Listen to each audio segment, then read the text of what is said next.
A single jar of honey sits on a kitchen counter. Golden light pools through its amber depths. It looks like any other honey. But something makes this particular jar fundamentally different. It comes from New Jersey, and what that means reaches far beyond geography. The state most densely populated in the nation occupies just 8,000 square miles. Every county classified as urban by federal standards.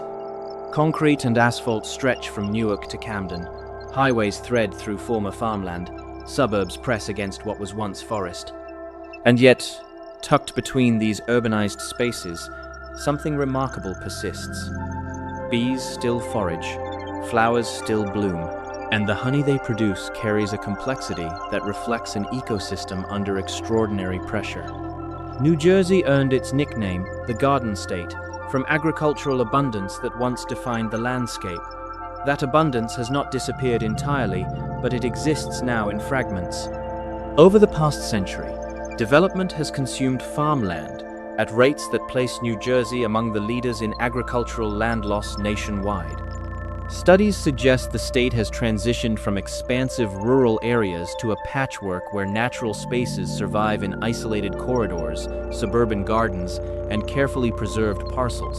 What remains, however, holds something valuable. The floral diversity of this region gives honey its character. Researchers have documented that northeastern states support remarkably varied botanical sources throughout growing seasons that span spring through late fall. In New Jersey specifically, bees encounter tulip poplar, black locust, clover species both wild and cultivated, goldenrod that blankets fields in autumn, asters that bloom when other flowers fade, and cranberries from the pine barrens. Each contributes distinct flavor compounds, aromatic volatiles that plants use as attractants. A single jar of New Jersey honey represents not one floral source but dozens, sometimes hundreds, woven together across months of foraging. This diversity creates what experts now refer to as terroir in honey, borrowing the concept from viticulture. The taste of honey reflects not just what bees find, but where they find it. Soil composition influences which plants thrive. Microclimates shape bloom timing. Rainfall patterns affect nectar production. New Jersey's geographic position, straddling temperate and coastal zones with elevations ranging from sea level to the Kittatinny Mountains, creates microclimates that support different plant communities within remarkably short distances. A hive in the Pine Barrens produces honey distinctly different from one kept in Hudson County, even though they're separated by less than 80 miles. But there's another layer to what makes this honey significant: scarcity. Beekeepers in New Jersey face challenges that compound year after year. Research from Rutgers University documented dramatic declines in honeybee populations across the state over multiple growing seasons. Annual losses approached 50% in some studies, numbers that would devastate most agricultural systems. So far, pollination of commercial crops has continued, but the margin grows thinner. Colony collapse, pesticide exposure, habitat fragmentation, diseases spreading through stressed populations all contribute to instability. At the same time, beekeeping in New Jersey has seen an unexpected resurgence. Since the early 2000s, the number of registered beekeepers has increased by more than 500%. Urban beekeeping has become popular in cities like Hoboken and Jersey City, where rooftop hives and backyard operations represent a cultural shift toward local food production. But these are predominantly small-scale operations, hobbyists, families with a few hives. They produce honey, certainly, but in quantities measured in dozens of pounds per season, not tons. The economics reflect this reality. Local honey commands prices substantially higher than commercial varieties shipped from large-scale operations in North Dakota or California, where industrial beekeeping can move thousands of hives across states, following bloom cycles to maximize production. Artisan honey from small northeastern beekeepers often sells for $10 to $15 per pound at farmers' markets. Some varieties exceed $20. Consumers pay these prices not just for perceived quality, but for something less tangible: connection to place, support for local agriculture, assurance that methods remain small batch and unprocessed. New Jersey honey, when you find it, typically remains raw and unfiltered. Many beekeepers avoid heating honey beyond temperatures the hive naturally experiences, preserving enzymes, amino acids, and pollen that commercial processing removes. The result tastes different. Textures vary. Some jars crystallize within weeks, a natural process that industrial honey delays through filtration and heating. Consumers unfamiliar with raw honey sometimes mistake crystallization for spoilage, but it's actually an indicator of authenticity, of minimal intervention between hive and jar.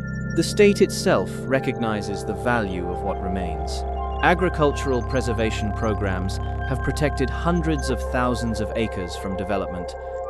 These easements ensure land stays available for farming, including spaces where beekeepers can place hives among crops that benefit from pollination.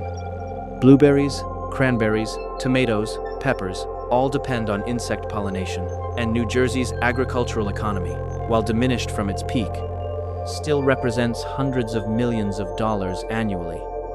Honeybees contribute to that system, but so do approximately 350 species of native bees documented within the state. Some research suggests native pollinators provide more effective pollination for certain crops than managed honeybees. This creates a complex picture. Managed honeybees produce the honey we value, but they also compete with native species for floral resources. Studies examining urban beekeeping found negative correlations between high concentrations of managed hives and wild bee diversity in some areas.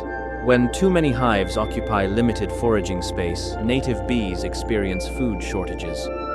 The balance between supporting beekeepers and protecting wild pollinator populations requires careful attention to how many hives an area can sustain.